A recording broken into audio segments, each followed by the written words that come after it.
5 years after first contact, Commander Vex returned to Earth. His silver skin had darkened slightly with age, and he now wore the formal insignia of a Concord ambassador. The shuttle landed smoothly at the International Spaceport outside a city called Denver. "Welcome back to Earth, Ambassador," greeted Thomas, who had continued his role as humanity's chief diplomat to the stars. The two had formed a friendship that bridged their vastly different species. "It's good to return," Vex replied, looking at the snow-capped mountains in the distance, "though I still find your world's beauty somewhat intimidating." Thomas laughed. "That's why I chose this location for the anniversary celebration. Those mountains represent everything about humanity the Concord found so fascinating." The celebration marking 5 years of Earth's membership in the Galactic Concord was unlike any diplomatic event in the organization's history. While most interspecies gatherings took place in carefully controlled environments suitable for all participants, this one would venture into what many aliens still considered dangerous terrain. "Are you sure about this expedition?" asked Counselor Mira, who had been promoted after her groundbreaking work studying human culture. "Many of our delegates have never experienced such extreme conditions." "The humans have planned everything carefully," Vex assured her. "They consider this a moderate hike, suitable for beginners." The next morning, 20 aliens from 15 different species joined 40 humans at the base of a mountain trail. Each alien wore an environmental suit modified for their specific biology, though the humans wore only light jackets and hiking boots. "Today we'll climb to Eagle Summit," announced the human guide named Riley. "It's only about 2,000 meters up from our current position. An easy day hike." "Easy," muttered a Threx delegate, whose species evolved on a world with 1/3 Earth's gravity. "Their definition differs greatly from ours." As they ascended, the aliens marveled at how the humans moved confidently over loose rocks and steep inclines. When they reached a particularly narrow section with a sharp drop-off, several delegates froze in fear. "Just follow my footsteps," Riley called back encouragingly. "Humans have been using this trail for hundreds of years." "That doesn't reassure me," replied a nervous Plex ambassador, whose home planet had no elevation changes greater than 50 meters. Yet slowly, with human guides patiently helping each alien delegate, the group made progress. They passed through dense forests, crossed bubbling streams, and navigated fields of rocks that had fallen from above. "On my world," explained a delegate from a low-gravity planet, "a stone this size falling would destroy an entire settlement. Yet you build paths below such dangers." "We can't control everything in nature," Thomas replied. "So we learn to assess risks and prepare for them instead." By midday, they reached Eagle Summit. The views stretched for kilometers in every direction: mountains, forests, and the distant shapes of cities. The aliens stood in awe, many experiencing such a panorama for the first time. Vex found Thomas standing alone near the edge, looking out at the landscape. "5 years ago," Vex said, "we classified this as the deadliest planet we had ever encountered. We thought any species living here must be extraordinarily dangerous or foolhardy." Thomas smiled. "And now?" "Now the Concord sends its brightest young officers to Earth for training. Your universities host students from 50 worlds. Your emergency response teams are deployed across the galaxy." Vex gestured at the mixed group of humans and aliens sharing food and conversation. "You've changed how we see the universe." A young human child approached them, holding a small rock she had found. Without hesitation, she offered it to a startled alien delegate, who carefully accepted the gift with trembling appendages. "That," Thomas said, pointing to the exchange, "is the real achievement. Not that we survived this planet, but that we can help others see it as we do, not as a death world, but as a place of beauty, challenge, and opportunity."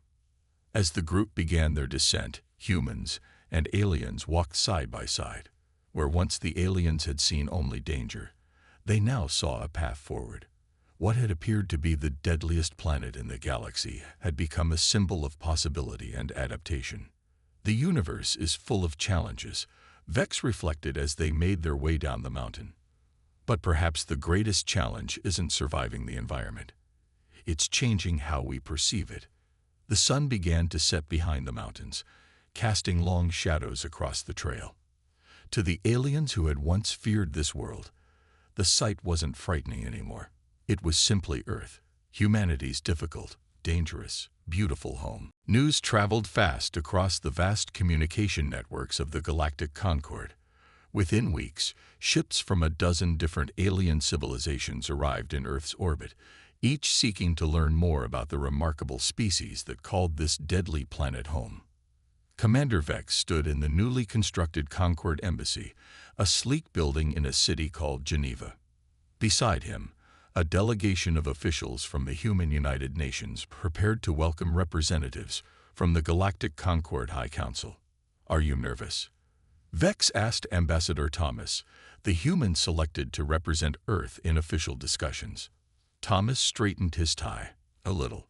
It's not every day you become the spokesperson for your entire species." "You'll do fine," Vex assured him. "The Council is fascinated by humanity. They've never encountered a species quite like yours." The meeting chamber filled with beings of various shapes, sizes, and colors. Some floated on gravity platforms, others moved on multiple legs, and a few were contained in special environmental suits to protect them from Earth's atmosphere. High Counselor Czar rose to speak first, her translucent body glowing softly. "We gather today to formally recognize the human species and offer them membership in the Galactic Concord. Their accomplishment of not merely surviving but thriving on what we classify as the most hostile habitable world in charted space marks them as truly exceptional." Ambassador Thomas stepped forward. "On behalf of Earth, we are honored by your recognition. We look forward to sharing knowledge and working together for mutual benefit." A representative from the aquatic mer species raised a tentacle. "We must ask, how do your people function in environments so different from your homeworld? Our scientists believe most humans would perish within minutes on many Concord worlds." Thomas smiled. "The same way we've always adapted, through technology, cooperation, and determination. Already, our engineers are designing specialized equipment to allow us to visit your world safely." In the months that followed, humans proved their worth to the wider galactic community. When a mining colony on a volatile moon faced disaster due to unexpected geological activity, a team of human emergency specialists was dispatched. They not only rescued the trapped miners but redesigned the colony's structure to withstand future events. On a frozen world where a research station had lost power, humans showed the aliens how to survive extreme cold with minimal resources, knowledge they had developed through centuries of polar exploration on Earth. The Concord military found humans particularly valuable for missions on dangerous planets. While other species required extensive protective gear, humans could often operate with minimal equipment in environments similar to Earth's harshest regions. "They're turning out to be our most adaptable members," Admiral Krex noted during a security briefing. "What other species would volunteer to test unproven technology by being the first to use it?" Back on Earth, integration continued as alien visitors explored the planet that had seemed so terrifying from orbit. Many were shocked to discover humans living in deserts, jungles, Arctic regions, and even floating cities on the violent oceans. "They're not just surviving everywhere," reported a cultural observer. "They're celebrating their planet's diversity." A group of alien tourists watched in horror as humans dove from a high platform attached to elastic cords. "Bungee jumping," they called it. "They do this for enjoyment?" asked a horrified Threx scientist. "Apparently," replied his guide. "Humans have an unusual relationship with fear and danger." In the Geneva embassy, Vex met with Ambassador Thomas to discuss the latest developments. "The Concord has officially reclassified Earth," Vex announced. "It's no longer categorized as a death world, but rather as a Class 4 adaptive challenge environment." Thomas raised an eyebrow. "That's quite a mouthful." It was the only way to acknowledge both the planet's inherent dangers and the fact that its primary inhabitants consider those dangers normal, Vex explained. It's changed how we think about habitability throughout the galaxy. Thomas looked out the window at the mix of humans and aliens walking together in the embassy gardens. Some aliens wore protective suits, while humans strolled comfortably in light clothing despite the chilly autumn air. "We never saw ourselves as exceptional," Thomas said. "We were just doing what was necessary to survive and thrive on the only world we knew." Vex nodded thoughtfully. "Perhaps that's the most valuable lesson humanity has taught the Concord. Adaptation isn't just about physical evolution. It's about perspective." Red warning lights flashed throughout the alien base. Commander Vex rushed to the control center where his team huddled around monitoring equipment. "Report," he demanded. Officer Lim looked up from her console, her scaled face tight with concern. "Massive solar flare detected, Commander. The largest we've recorded since arriving in this system. The radiation will hit the planet in approximately 6 hours." "How bad?" Vex asked. Dr. Pax pulled up a projection model. "Bad enough. The planet's magnetic field will deflect some of it, but we're still looking at dangerous radiation levels, especially for our orbital station. Communications disruptions, possible power grid failures in human settlements." Vex made a quick decision. "Begin evacuation procedures for the Watcher *. We'll move the station to the far side of the planet's moon until the danger passes." "What about the humans?" Mira asked, concern evident in her voice. "We should warn them," Vex agreed, "though I'm not sure what they can do about it." The base's communication system chimed unexpectedly. Dave's face appeared on the main screen, surprising the aliens. "Hey, Vex," the human said casually. "Just giving you a heads up about the incoming solar storm. Our satellites detected it about an hour ago. It's going to be a big one." The aliens exchanged glances of disbelief. The humans had detected the danger before their advanced equipment had. "We're preparing to evacuate our orbital station," Vex explained. "The radiation levels will be dangerous." Dave nodded. "Yeah, we've already started our protocols. Power companies are hardening the grid. Communications are switching to backup systems." He paused. "But your station, that could be a problem. Those old Concord designs aren't built for our solar weather." "Old?" Lim muttered, offended. The Watcher * was considered cutting-edge technology in the Concord. "We can help," Dave continued. "We deal with these storms regularly. Our engineers have some ideas to reinforce your station's shielding. It might be safer than trying to move it during the storm's approach." 3 hours later, a team of human engineers arrived at the alien base with trucks full of equipment. The humans worked quickly, seemingly unconcerned by the approaching danger. "These panels will absorb and redirect most of the radiation," explained a human engineer named Tony as he directed the installation of devices on the communication link to the orbital station. "We developed them after the solar storm of 2035 knocked out half the power grid in North America." Vex watched in amazement as humans and aliens worked side by side. "Your species has turned surviving disasters into a science." Tony laughed. "Necessity, Commander. We learn from each disaster how to better prepare for the next one. It's kind of our thing." As the deadline approached, Vex made a decision that shocked his crew. "I'm staying on the station with the human team to oversee the modifications." "Commander, that's extremely risky," protested Dorn.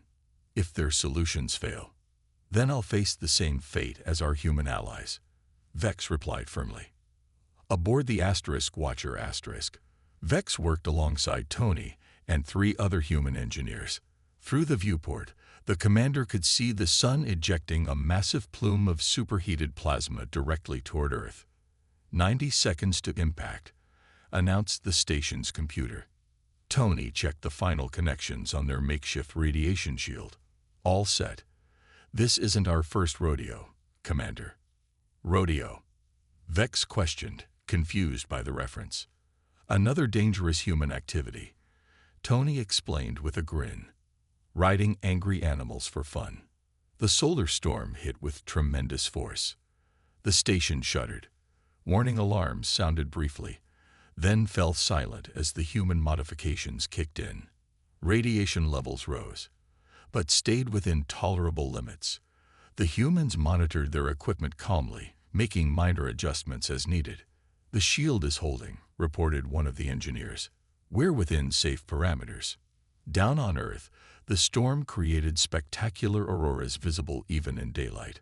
Power fluctuated in some regions, but the massive blackouts Dr. Pax had predicted never materialized.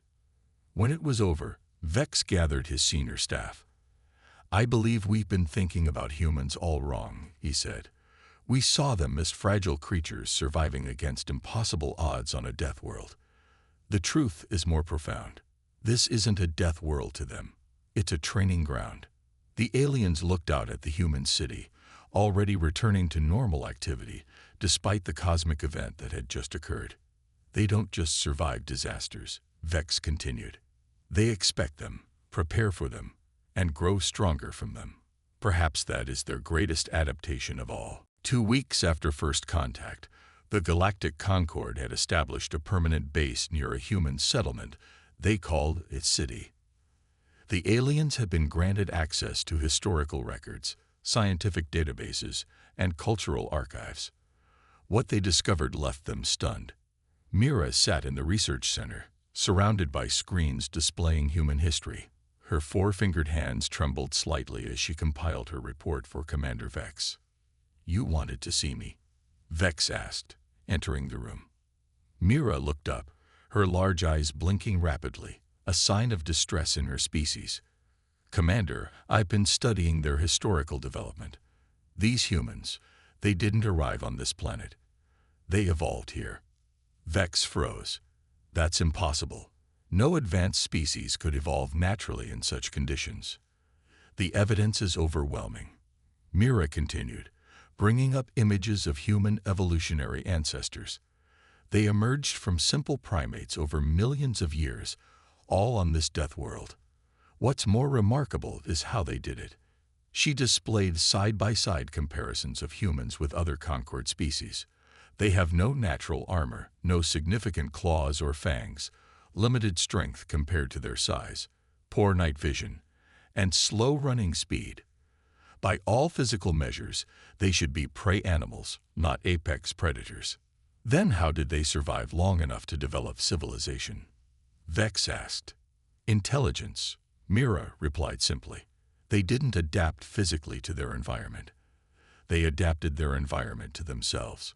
A human scientist named Dave entered the room, carrying several devices the aliens had expressed interest in. He smiled at their serious expressions. "Heavy conversation?" he asked.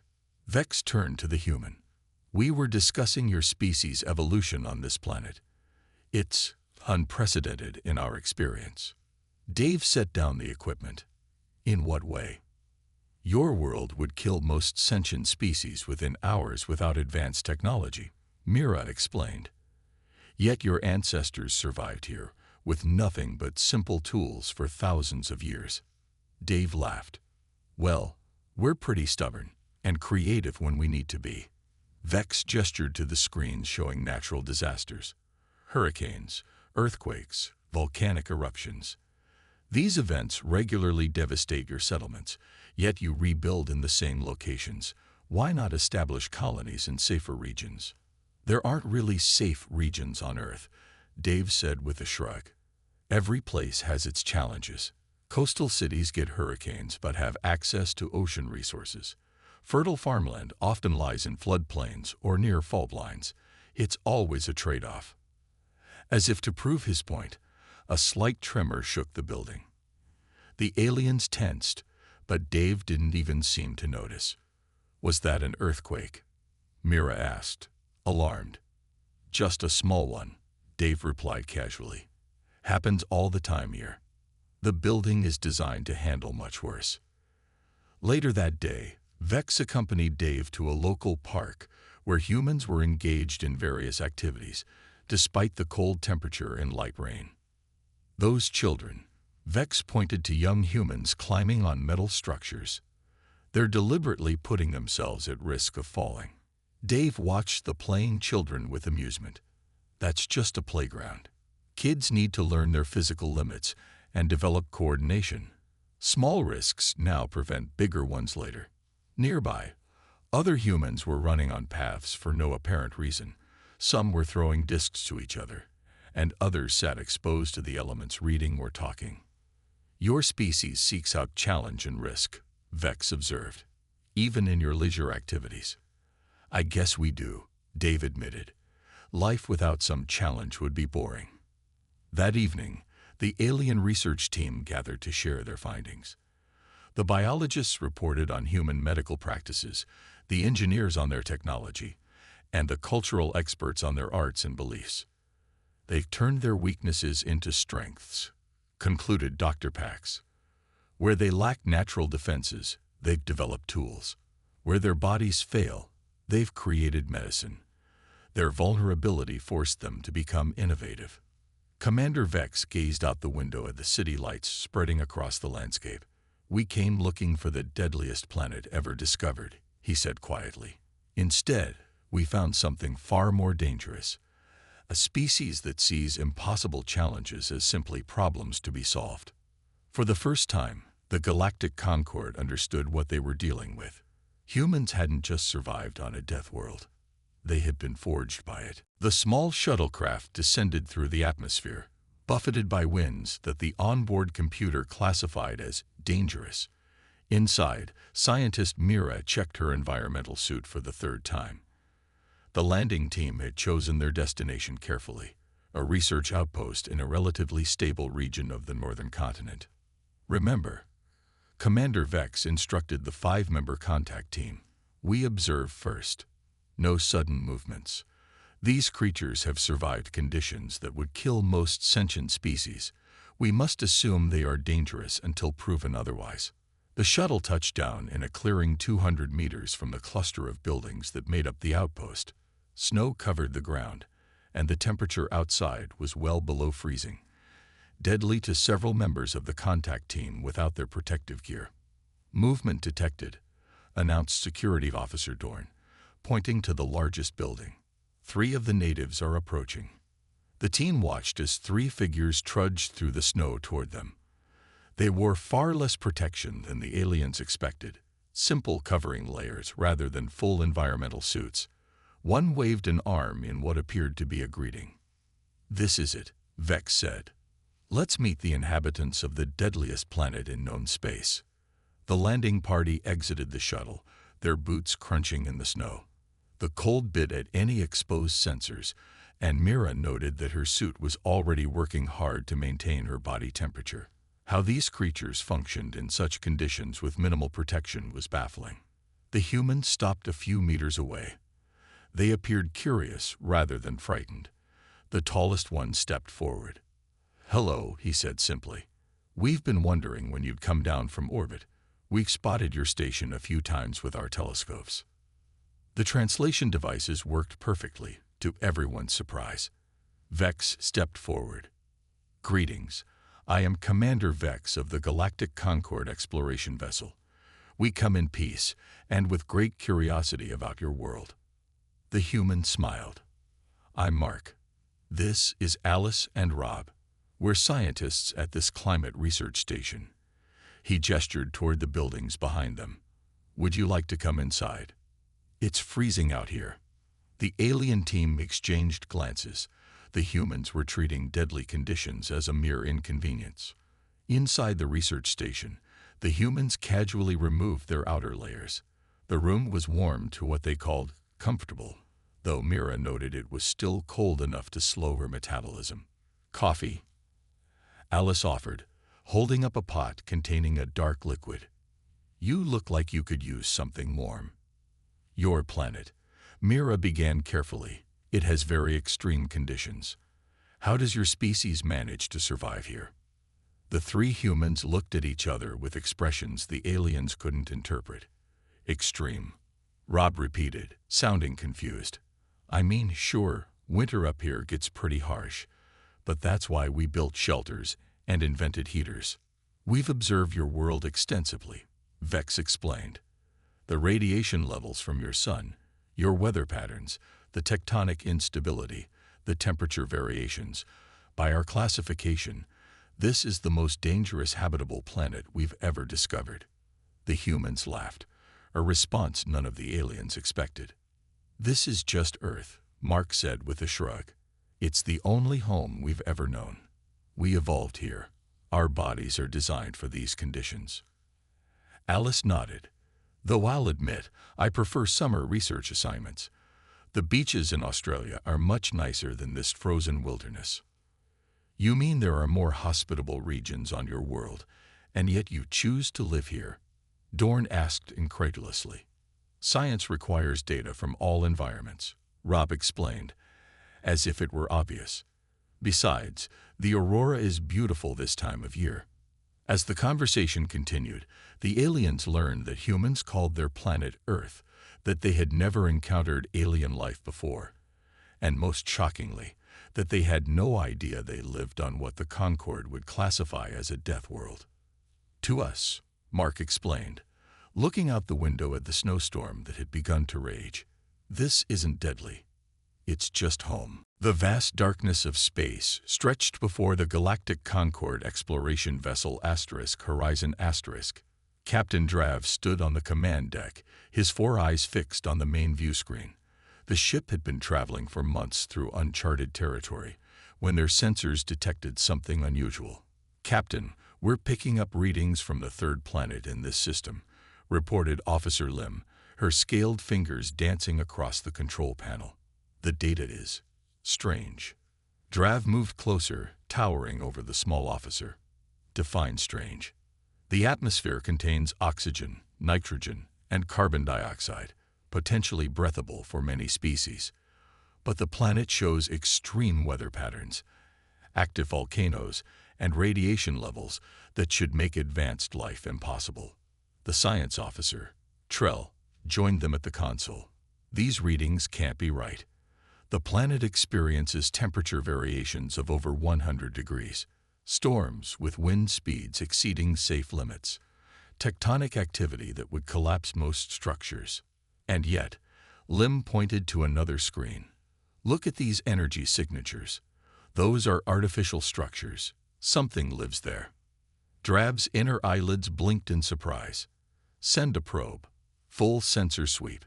The small probe launched from the Horizon *, breaking through the planet's thick atmosphere. The data it sent back confirmed their initial readings and revealed something more shocking. Captain, Trell said, voice trembling slightly, those aren't just simple structures. There are entire cities down there. Roads connecting them. Vehicles moving along those roads. This is a developed civilization. Impossible, Drav muttered. This is the most hostile planet we've ever discovered.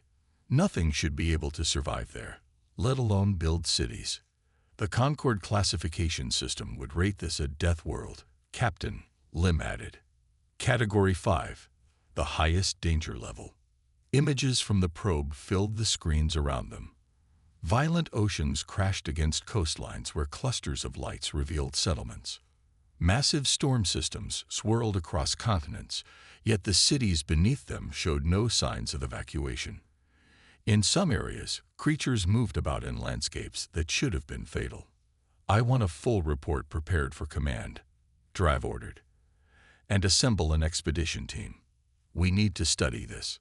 2 days later, Commander Vex arrived on the Horizon * to lead the scientific mission. The veteran of first contact scenarios, even he seemed disturbed by the briefing. You're telling me these beings not only survive in these conditions but appear to thrive? Vex asked, reviewing the data. Yes, Commander, Trell replied.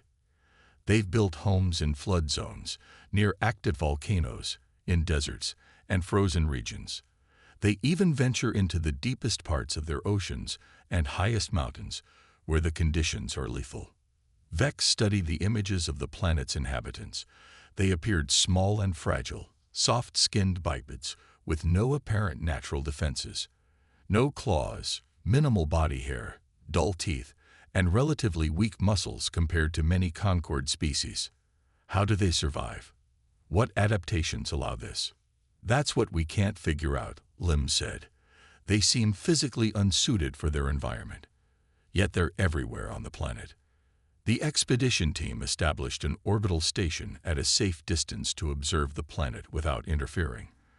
For weeks, they collected data, watching in fascination as the small creatures went about their lives in conditions that would kill most known sentient species.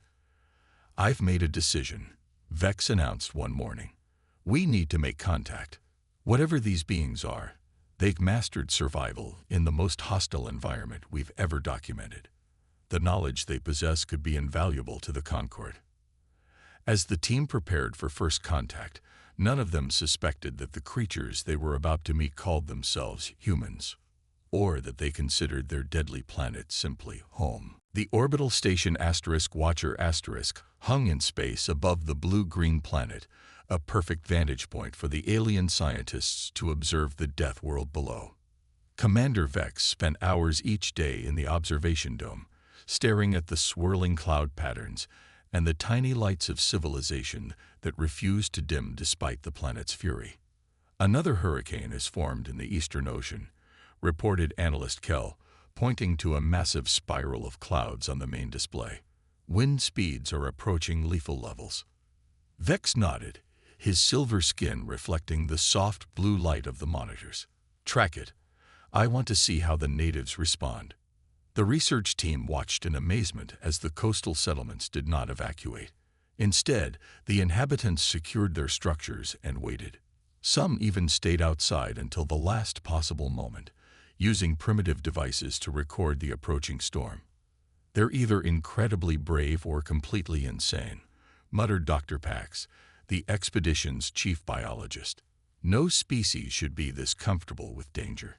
Over the next several days, the hurricane slammed into the coastline. Buildings were damaged, trees uprooted, and waters rose to flood the lower areas. Yet almost immediately after the storm passed, the small bipeds emerged from their shelters and began rebuilding.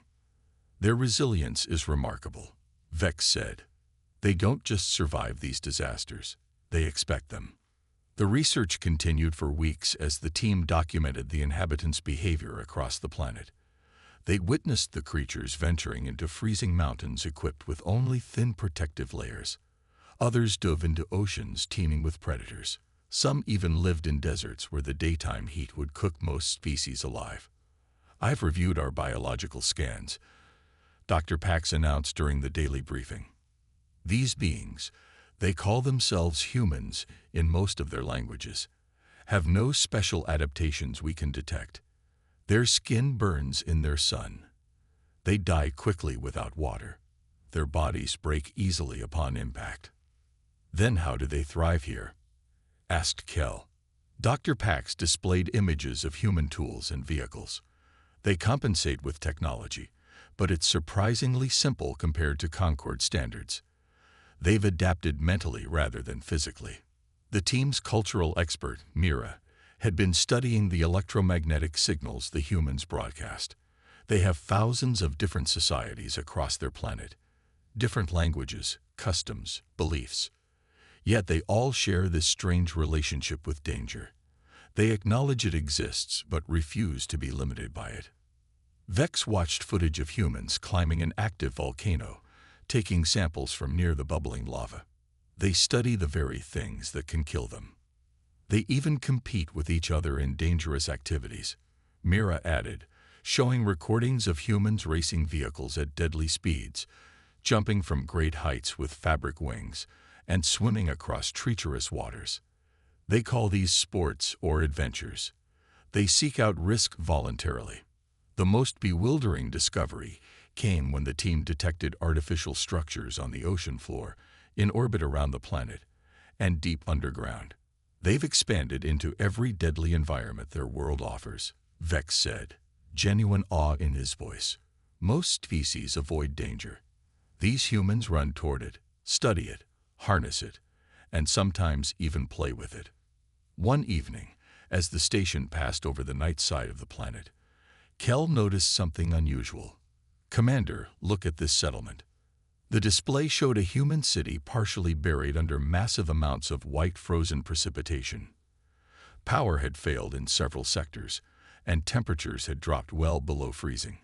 Surely they'll evacuate now, Dr. Pack said. But the scans showed the opposite.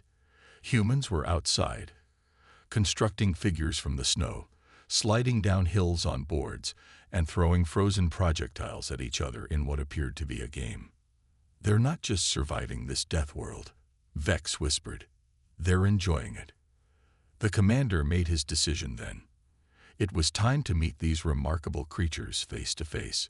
Whatever allowed humans to thrive on the deadliest planet the Concord had ever discovered was worth learning, even if it meant risking their own safety to do so.